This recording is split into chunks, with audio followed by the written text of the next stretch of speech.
देखिए बेटा, अपन एक टॉपिक ज्यामिति में पढ़ चुके हैं, सेंट्रल कॉनिकॉइड। मैं आज इसको रिपीट करा रहा हूँ। कोरोना के कारण से लगता है परीक्षाएं लेट होंगी, इसलिए मैं एक एक करके टॉपिक्स पहले वो करवा रहा हूँ जो इम्पोर्टेंट है या जो अपन ने नहीं किए हैं, और रिवीजन भी अपन सबका करेंगे। टॉपिक चूँकि आपका पढ़ा हुआ है तो समझने में और ईजी रहेगा। टॉपिक का नाम है सेंट्रल कॉनिकॉइड, केंद्रीय सांक्वज। हिंदी में आप लिखते जाएं साथ साथ। सेंट्रल कॉनिकॉइड की डेफिनेशन पढ़ने से पहले आपको डेफिनेशन पढ़नी पड़ेगी कॉनिक की। लिखो आप। देखो, ज्यामिति में कोई भी आकृति होती है, गोलाकार है, त्रिभुजाकार है, चौकोर है, वक्राकार है, उसका एक कॉमन वर्ड होता है सरफेस। पृष्ठ बोलते हैं उसको। क्या बोलते हैं? त्रिभुज क्या है? एक पृष्ठ है। चतुर्भुज क्या है? एक पृष्ठ है। गोला क्या है? एक पृष्ठ है। बेलन क्या है? एक पृष्ठ है। कौन क्या है? एक पृष्ठ है। सरफेस है। और उस अलग अलग सरफेस की अलग अलग इक्वेशन होती है। किसी की 1 घात का होता है, 1 डिग्री का होता है, किसी का 2 डिग्री का होता है, किसी का 3 डिग्री का होता है। तो हम एक सरफेस लेते हैं 2 डिग्री का। कैसा सरफेस लेते हैं अपन? और उसका परिच्छेद कराते हैं एक समतल से, प्लेन से। तो 2 डिग्री का सरफेस जब किसी समतल से परिच्छेद करता है तो उस परिच्छेद को कहते हैं सांकव, कोनिक। लिखो परिभाषा। किसी द्वितीय घात के पृष्ठ का, क्या लिखा बेटा? सांकव की परिभाषा लिखो। किसी द्वितीय घात के पृष्ठ का समतलीय परिच्छेद एक सांकव कहलाता है। इंग्लिश में क्या लिखा? Plane section of a 2 degree surface is called conic. लिख लीजिए। Plane section of a 2 degree surface is called conic. Okay, सांकव की परिभाषा समझ आ गई कॉनिक की।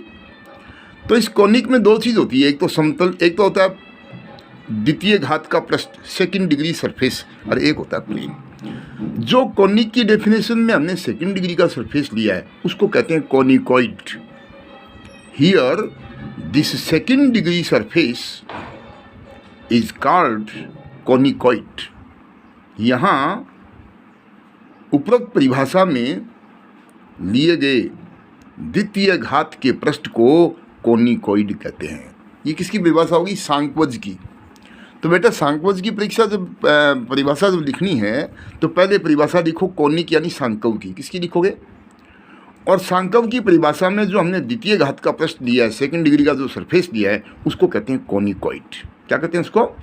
अब आप डेफिनेशन लिखो, सेंट्रल कॉनिकॉइड, केंद्रीय सांक्वज। लिख लीजिए हिंदी में, केंद्रीय सांक्वज। जिस कॉनिकॉइड के केंद्र होता है, the conicoid which has centre is called central conicoid. क्या लिखा तुमने? जिस सांक्वज के केंद्र होता है उसे केंद्रीय सांक्वज कहते हैं। हो गया डेफिनेशन?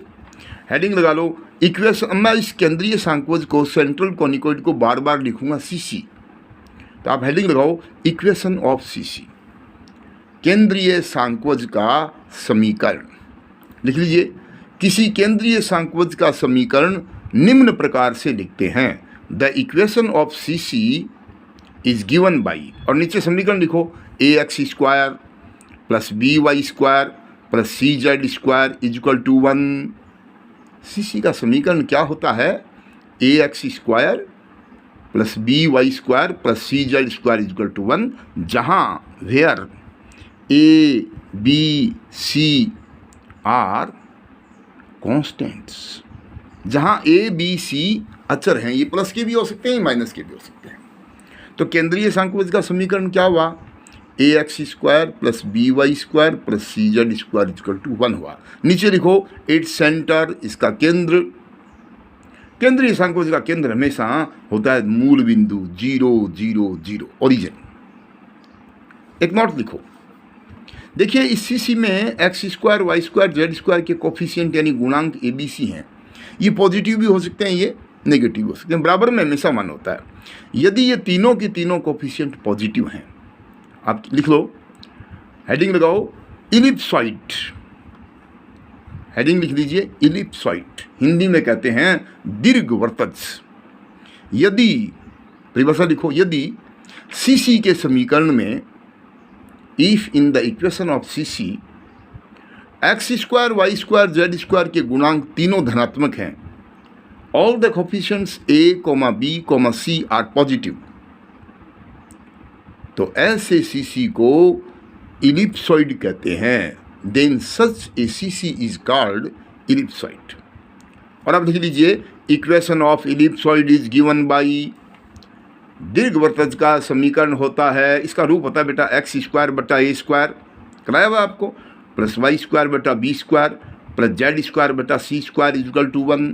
तो ये वाला इक्वेशन और सी वाला दोनों एक ही है। वहाँ X square Y square Z square के कोफिशिएंट ए बी सी थे, यहाँ ए की जगह हो गया 1/a स्क्वायर, बी की जगह 1/b स्क्वायर, सी की जगह 1/c स्क्वायर, तो दोनों एक ही चीज़ है। पहला फार्मूला आज पढ़ते हैं अपन, कराया हुआ क्लास में, intersection of straight line and CC. Heading लगा लो केंद्रीय सांक्वज और सरल रेखा का प्रतिच्छेदन। देखो जैसे ये केंद्रीय सांक्वज है, ये जो हमने गोल गोल आकृति लिखी है, और इसको एक रेखा काट रही है। कितने बिंदुओं पे काटेगी बेटा? 2 बिंदु पे काटेगी, ए और बी पर। इनको बोलते हैं प्रतिच्छेद बिंदु, पॉइंट ऑफ इंटरसेक्शन। तो तुम्हारे को क्या होगा, क्वेश्चन कैसे आता है, एक तो सीसी का समीकरण देगा, equation of CC is given, एक स्ट्रेट लाइन का इक्वेशन देगा, equation of straight line is also given, और कहेगा find the point of intersection, इनके प्रतिच्छेद बिंदु ज्ञात कीजिए।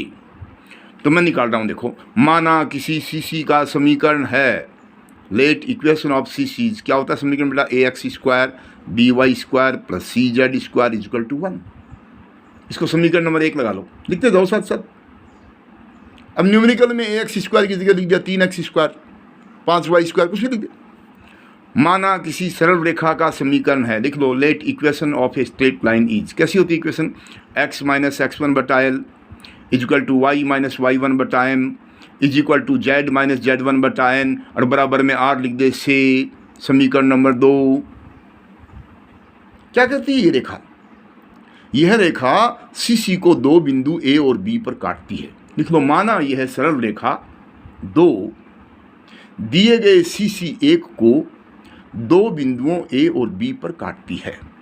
Late this straight line intersect CC at 2 points A and B. हमको इन दोनों बिंदुओं के निर्देशांक ज्ञात करने, तो ये बिंदु हैं किसके, ए और बी, ये रेखा के भी हैं यानी लाइन के भी हैं और ये सीसी के भी हैं। तो पहले ऐसा करो, माना प्रतिच्छेद बिंदु के निर्देशांक, let coordinates of point of intersection, कैसे, इस रेखा से बिंदु एक्स वाई जेड का मान निकाल लो। एक्स का मान कितना आ गया बेटा, L R plus x1, Y का मान एम आर प्लस y1 और जेड का मान एन आर प्लस z1। ये बिंदु आ गया, और ये बिंदु चूंकि सीसी का भी है रेखा का भी है, तो इस बिंदु के निर्देशांक सीसी के समीकरण में रख दो, पुटिंग इन इक्वेशन नंबर 1। ये कहाँ रख दो आप, ये सीसी के समीकरण नंबर 1 में रख दो। तो ए एक्स की जगह रखेंगे एल आर प्लस x1 का होल स्क्वायर, लिखते जाओ, बी वाई की जगह एम आर प्लस y1 का होल स्क्वायर, सी जेड की जगह एन आर प्लस z1 का whole square is equal to 1।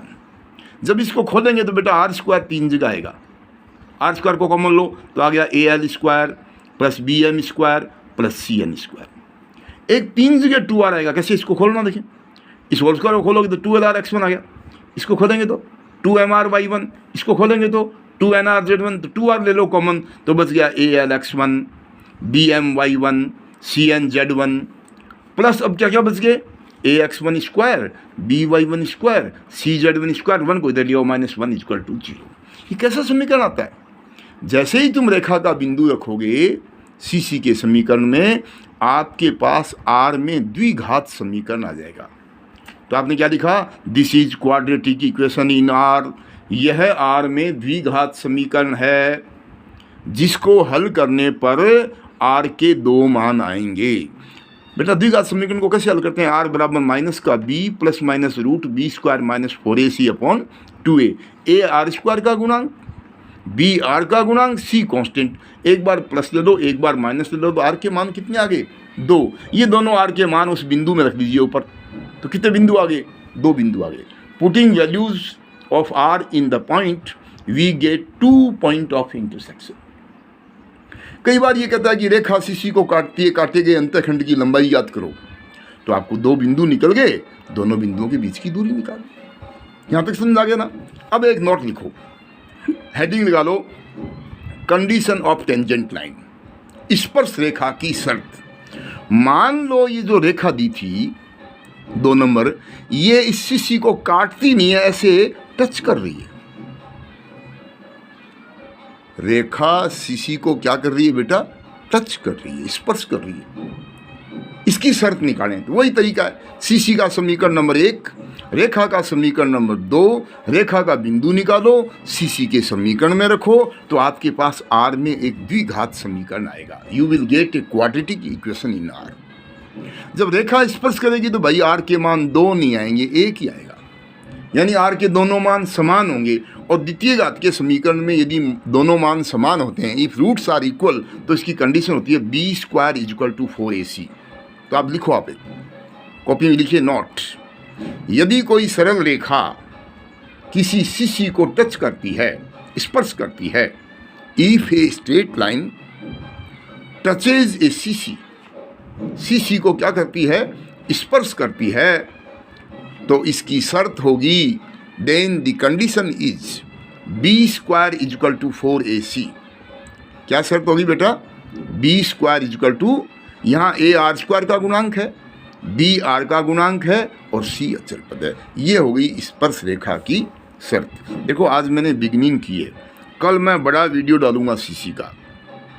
सब बच्चे एक दूसरे को कांटेक्ट करो कि राठौड़ जी ने जो है क्लासें लेनी शुरू कर दी है। ऑलमोस्ट डेली आपको एक वीडियो मिलेगा, मैथमेटिक्स का, फिजिक्स का, केमिस्ट्री का, जूलॉजी का, बॉटनी का, सबका। तो प्लीज़ मेरी रिक्वेस्ट है, ये टाइम है, कोरोना में घर से बाहर निकलना नहीं है बेटा, तुमको कोर्स खूब करा दिया है, उसको पढ़ो। और अब वीडियो से हम डेली क्लासेस ले रहे हैं, आपका कोई टॉपिक छोड़ेंगे नहीं, तो इसका फ़ायदा उठाइए, ठीक है। कल आपको सीसी के अगले 4-5 फार्मूले बता के उसके क्वेश्चन कराए जाएंगे। Thank you.